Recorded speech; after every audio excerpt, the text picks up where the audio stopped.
Brahmadatta Tripathi. Yes sir. आप 20 minute late हैं। Yes sir. 7 महीने पहले आपको सस्पेंड किया गया था। Yes sir. वजह क्या थी? मालवानी में कांग्रेस के एक जुलूस को रोकने के लिए मैंने लाठीचार्ज का ऑर्डर दिया था सर। वो कांग्रेस का जुलूस नहीं था, महज एक प्रभात फेरी थी, और वो भी शांतिपूर्ण प्रभात फेरी, जो कि हिंदुस्तान में एक आम सी बात है। आपने लाठीचार्ज का ऑर्डर क्यों दिया? जुलूस सरकार के खिलाफ नारे लगाता हुआ मलाड की सीमा तक पहुंच गया था। वे लोग बंबई की तरफ आना चाहते थे और मेरे पास आदेश था उन्हें आने से रोका जाए। और जब आपके लाठीचार्ज से जुलूस नहीं रुका तो आपने अपनी पिस्तौल से एक राउंड फायर किया, जिससे एक आदमी मारा गया। बिना अपने सीनियर के ऑर्डर के आपने फायर ओपन किया। गोली चलने की वजह से जनता में रोष पैदा हुआ, हिंसा भड़की। इसका अंदाजा है तुम्हें? Yes sir. इसके बावजूद भी तुम्हें बहाल किया गया। Yes sir. त्रिपाठी, तुम बंबई नहीं रह सकोगे। तुम्हारे तबादले का ऑर्डर तुम्हें कल मिल जाएगा। तुम सिंधवा जा रहे हो। सिंधवा के बारे में जानते हो? Yes sir. बंबई से 205 नॉटिकल माइल्स पुर्तगाली सीमा के पास 5 छोटे टापुओं का द्वीप समूह सिंधवा इनमें सबसे बड़ा है।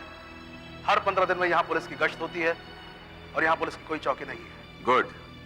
इसके अलावा और भी बहुत सारी चीजें हैं जिनकी मालूमात तुम्हें होनी चाहिए। मूलतः सिंधवा मछुआरों की बस्ती है।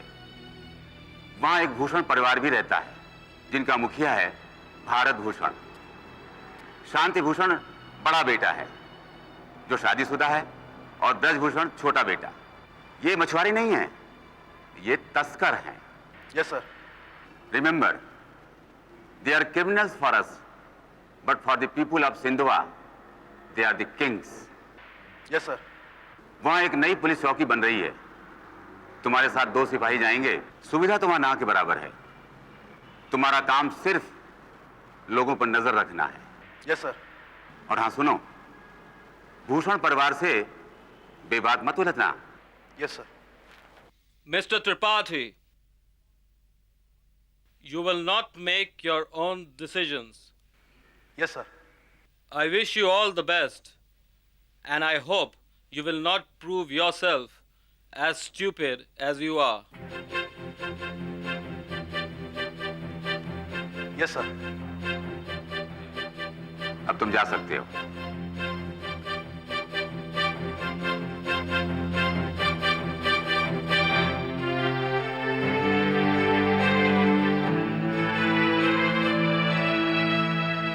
ये कहानी शुरू होती है बंबई से 205 नॉटिकल मील दूर द्वीप में बसे गांव सिंधवा से। दिन भर मछली पकड़ना और शाम ढलते ही कच्ची शराब की मदहोशी में गहरी नींद में सोना ही यहाँ के लोगों का काम है। अलबत्ता जिस पुरसुकून की खामोशी से लबरेज समुद्र का गहरा फनीला पानी जब तब गरज उठता है, उसी तरह कभी कभी यहाँ भी ऐसा कुछ घट जाता है जिसकी आवाज कहीं दूर तक सुनाई पड़ती है।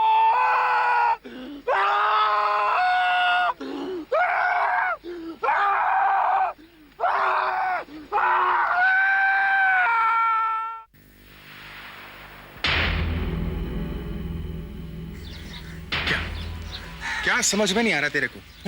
काय को नहीं समझता है? देख, वो लोग जो तेरे से पूछे ना, उसका ठीक ठीक जवाब देने का। ठीक, तू बोलता बरोबर है, पर मैं क्या बोलता है? देख माजिद, इतना आसान भी तो नहीं ना। अगर वो मेरे को नहीं रखा तो? काय को नहीं रखेगा? काय को नहीं रखेगा? नहीं, देख शिवम, तेरे को नौकरी मांगता है ना, तो उन लोगों को आदमी चाहिए कि नहीं? ये बरोबर है, आदमी तो उनको भी चाहिए। नहीं, पर क्या बोलता हूं, अगर वो देख, ये अगर वगर बिल्कुल छोड़ दे, बिल्कुल मत सोच। और सुन, सेठ लोगों से जास्ती नहीं बोलने का। नहीं, मैं किधर बोलता है, काय को बोलेगा जास्ती? सेठ लोग जो बोले जी बोलने का। जी जी जी, समझा? पर अगर वो फिर अगर क्या क्या अगर क्या तेरे को नौकरी मांगता है कि नहीं? अरे बरोबर मांगता है बाप, तभी तो। चल ना, काय को खोपड़ी खराब करता है? अरे चल तो रहा है, तो चल ना। मैं क्या बोलता हूँ, अगर उसने मेरे से... अगर मत, बिल्कुल नहीं बोलेगा, एकदम चुप। जो मैं बोलता हूँ सुन, चिंता नहीं करने का, बिल्कुल चिंता नहीं करने का, करने का नहीं। ये देख, तेरे सेठ का घर आ गया है। माजिद, पर अगर वो मेरे को... अभी मेरा खोपड़ी घूम जाएगा, बिल्कुल घूम जाएगा। क्या करते हैं? जैसा सेठ बोले ना, जाके उसके हाँ में हाँ मिला देने का। ये सेठ लोग यही मांगता है, हाँ मालूम। हाँ में हाँ मिलाने का, समझा? ए शिवम, सेठ आयल है, तेरे को बुलाता है। जा, हाँ? जो मैं तेरे को बोला ना, इसे हाँ मालूम मेरे को यार। जमा के करना नहीं। और सुन रे, हे! पता नहीं क्या बोलेगा अंदर जाके। नाम क्या है तुम्हारा? जी शिवम सेठ। साहब ये शंकर का लड़का है साहब। अच्छा अच्छा, तो तुम शंकर के लड़के हो। जी जानते हो तुम्हें काम क्या करना है? लॉन्च में सवारी लेके जाने का है, बंबई। सिद्धेश्वर को जानते हो? यही मुमताज को लेकर जाता है। जी मुमताज, लॉन्च। जी जी जी जी। अब तुम्हें सिद्धेश्वर के साथ ही काम करना है। ये मुमताज का इंचार्ज है। जी इसकी हर बात तुम्हें माननी होगी जी और पूरी मेहनत ईमानदारी के साथ काम करना होगा। जी काम बहुत मेहनत का है। जी हाँ करने से पहले अच्छी तरह से सोच लेना। जी पूरे 10 दिन लगते हैं बंबई जाने और आने में। जी और हर चक्कर के बाद 1 दिन की छुट्टी। जी जी जी ठीक है, बाकी बातें तुम्हें सिद्धेश्वर बता देगा। जा। जी। सेठ, भारतभूषण सेठ ने बोला था कि मैं आपको अपना नाम बोल दूं। नाम तो तुम पहले ही बता चुके हो। जी जी मेरा नहीं जी, उनका जी। जी उन्होंने बोला कि मैं आपको बोल दूं कि उन्होंने मुझे आपके पास भेजा है। ओ, समझा समझा, परेशान मत हो, तुम्हारी नौकरी पक्की है। जा। जी हाँ हाँ हाँ, भारत भूषण जी को मेरी तरफ से नमस्कार कहना। और उनकी तबीयत कैसी है? जी। अरे सेठ पूछ रहे हैं भारत भूषण साहब की तबीयत कैसी है? जी जी मजे में है जी।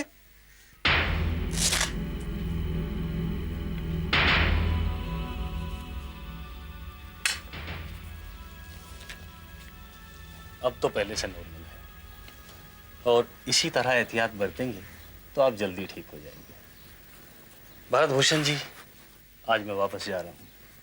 दवाइयों में ढील मत बरतिएगा, कहीं ऐसा ना हो अगली बार जब मैं बॉम्बे से आऊँ तो आप मुझे ऐसे ही मिलें।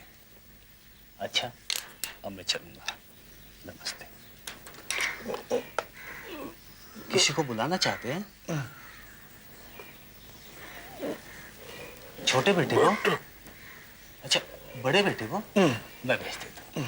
ओके?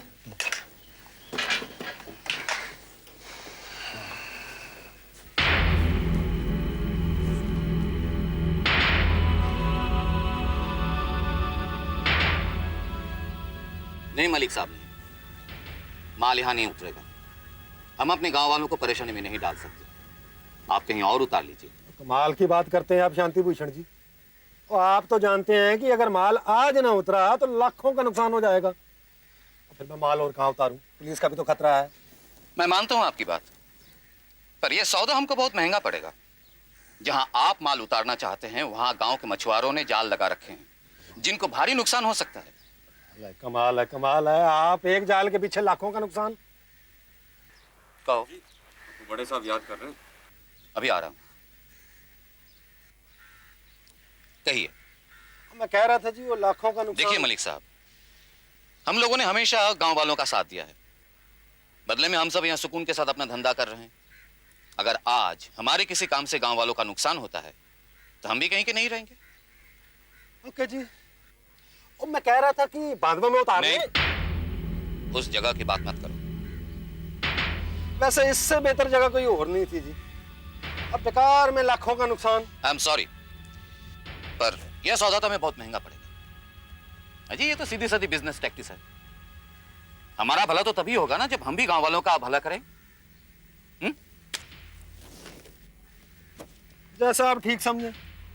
कर भला सो हो भला। भला? अरे भला तो होना ही क्या था। मैं बोला सेठ अभी कोई चिंता फिक्र करने का नहीं। अगुन बोला आ गया, समझो आ गया। और अपन आ गया तो अभी तुम्हारा लॉन्च सिर्फ प्रॉफिट ही प्रॉफिट दिखाएगा और कुछ नहीं। नक्की कहता है, बोल दिया। ऐसा बोला? फिर तू ऐसा बोला? तो सेठ को तो देखकर ऐसा लगता है कि वो हर वक्त गुस्से में रहता। अरे अपने साथ ऐसा कुछ नहीं है। तू सेठ के सामने ऐसा बोला? मेरे को तो नहीं लगता। फिर अच्छा सुमन, तू ही सोच, अभी अक्का गांव को पता चलेगा कि शिवम मुमताज लेके मुंबई जा रहा, अक्का गांव मुंबई जाएगा कि नहीं? बोल तू, सोच जरा बोल। मुमताज? ये कौन है रे? सेठ के उधर काम करती क्या?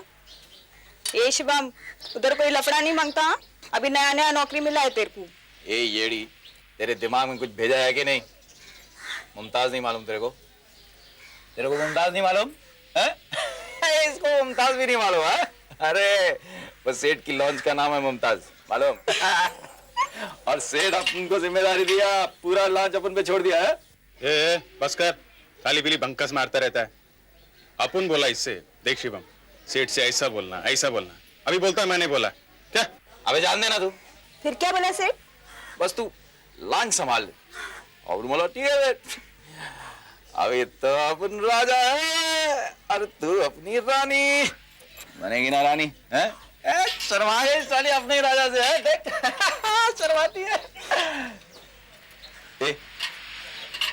तेरा क्या चक्कर है? इतनी बात करवाती तुझे, तेरे चक्कर में भारत भूषण सेठ के साथ जरूरी काम है मेरे को, उसमें जाने का। चल फुट ले अभी है? बाद में मिलेगा। अच्छा अच्छा, पर उधर से जल्दी आना। हाँ, पता नहीं आज के बाद तेरे को टाइम मिलेगा कि नहीं। मैं वहां पर इंतजार कर रही हूँ। अरे जाना, फुट ले अभी। अच्छा। बहुत जरूरी काम है मेरे को। हाँ मिलना है बाद में। क्या काम? कौन सा जरूरी काम है? अरे वो तो उसके सामने ऐसे ही फेंक दिया है। अभी नौकरी मिलेला है तो भारत भूषण सेठ को सलाम मारने जाने का कि नहीं? चल ना, आजा आजा आजा। पिताजी, आप परेशान क्यों हो रहे हैं? मैं और ब्रिज तो मिलकर सब कुछ संभाल ही रहे हैं। आप ऐसे क्यों सोचते हैं? जल्दी आप ठीक हो जाएंगे।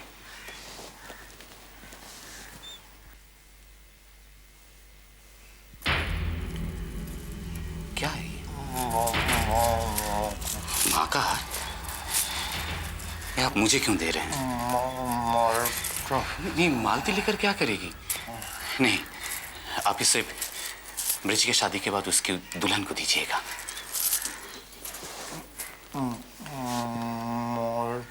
मालती? हाँ, आज सोमवार है ना, मंदिर गई होगी।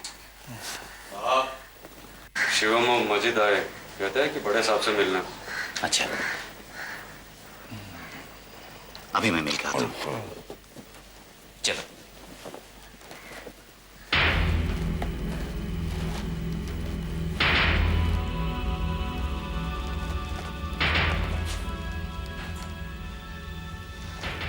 अपन चलता है यार। एक ठहर ना तू। अरे तू इतना डरता काहे को है? नौकरी मिला इसलिए सलाम बोलने के वास्ते आया है, इसमें है क्या है? रुक। नौकरी तेरे को मिली, तू सलाम बोला, अपन चलता है यार। बस क्या यही तेरी दोस्ती? हाँ, नौकरी तेरे को मिला मेरे को मिला, कोई फर्क है क्या? नहीं ना। फिर तू ऐसा बात काहे को करता है यार? तू भी बस ऐसा डरता। तेरा सेठ आ रहा है। सलाम साहब। सलाम। कहो क्या काम है? नहीं कुछ नहीं, वो बड़े सेठ को सलाम बोलने के वास्ते आया। पिताजी आराम कर रहे हैं, मुझे बताओ क्या काम है? काम कुछ नहीं साहब, वो क्या है कि अपन को गुलजार सेठ की लॉन्च मुमताज में काम मिल गया है, तो बड़े सेठ को सलाम बोलने के वास्ते आया। ये तो बड़ी खुशी की बात है, दिल लगाकर काम करना है। जी साहब। और कुछ?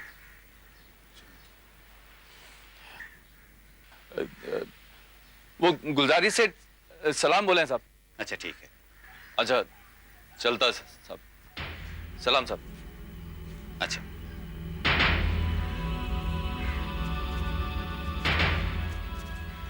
सुनो, मालती में सब दिखी क्या? और ब्रिज? ब्रिज छोटे सरकार तो सुबह से ही नहीं। अच्छा ठीक है, आए तो कह देना कि मैं पिताजी के कमरे में हूँ। ठीक।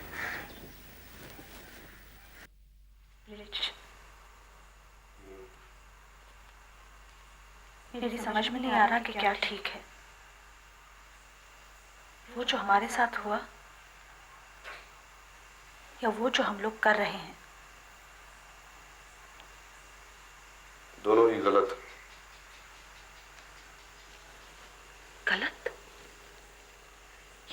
कह रहे हो? मैं वही कह रहा हूँ जो तुम सुन रही। मैं कुछ समझ नहीं पा रही। और मैं तुम्हें कुछ समझाना नहीं चाहता हूँ। जो है उसी में खुश रहो। नहीं, जो है उसमें मैं खुश नहीं रह सकती। ये भी कोई जिंदगी है? तो फिर मर जाओ।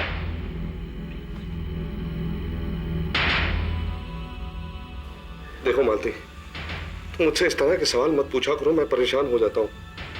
मैं मानता हूँ तुम और मैं यानी हम दोनों में से कोई भी सच्चाई का सामना करने से कतराते रहे, लेकिन जहां तक मेरा सवाल है, मैं करता तो क्या करता।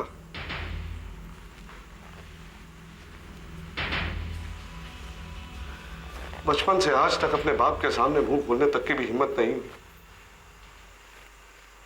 उस दिन भी नहीं जिस दिन पिताजी ने बड़े भैया से तुम्हारा रिश्ता तय किया था। उस दिन भी नहीं जब तुम दुल्हन बनकर उनके कमरे में गई थी। और उस दिन भी नहीं जब तुम उनके कमरे को लांघ कर मेरे कमरे में आई।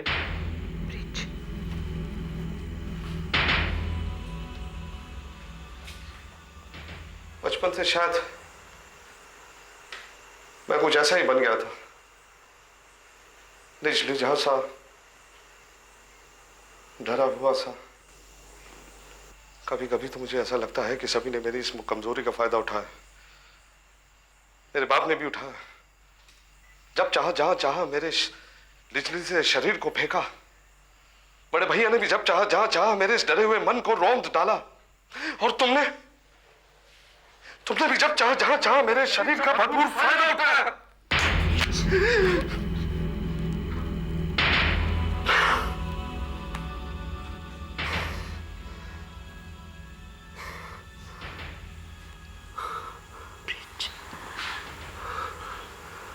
ये तुम क्या कह रहे हो?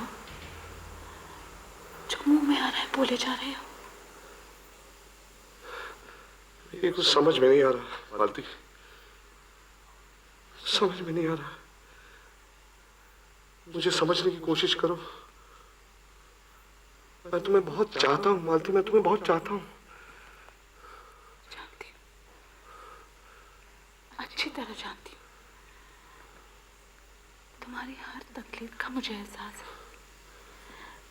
लेकिन ब्रिज, इस तरह अपने आप में घुटते रहने से तो कुछ नहीं होगा ना। देखो, ये सब कुछ बदलने के लिए तुम्हें कुछ करना होगा। तुम्हें कुछ करना होगा ब्रिज। हाँ, शायद तुम ठीक कह रही। मुझे कुछ करना होगा। मुझे कुछ करना होगा। करूंगी बाबा, जरूर करूंगी। अरे अब नहीं करूंगी तो क्या बुढ़ापे में शादी करूंगी? और मैंने तो लड़का देख लिया। तू बता, तू क्या करेगी? क्या तू भी अपने भाई माजिद की तरह कुंवारी बैठी रहेगी?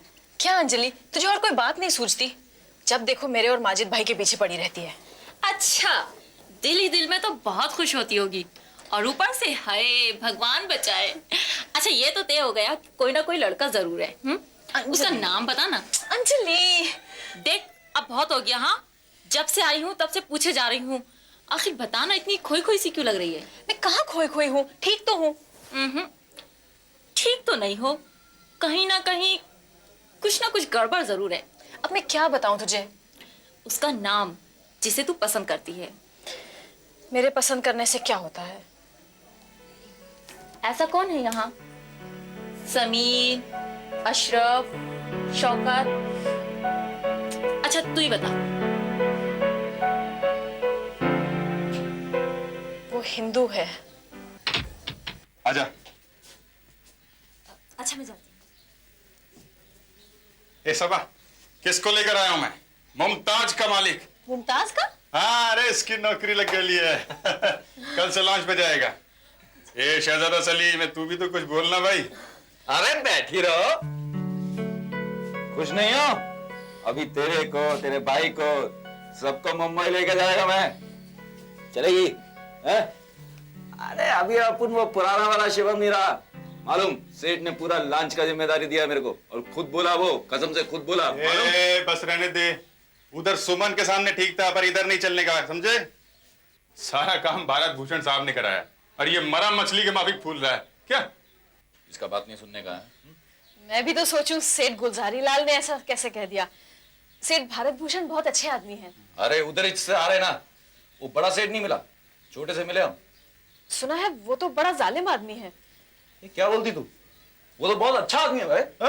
अरे वो सेठ का छोटा लड़का है ना, ब्रिजभूषण, उसकी बात कर रही है।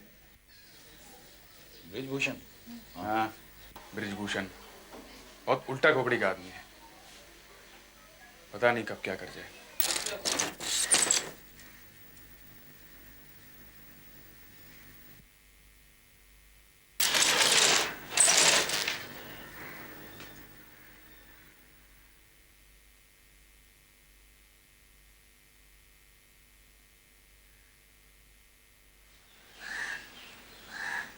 पिताजी,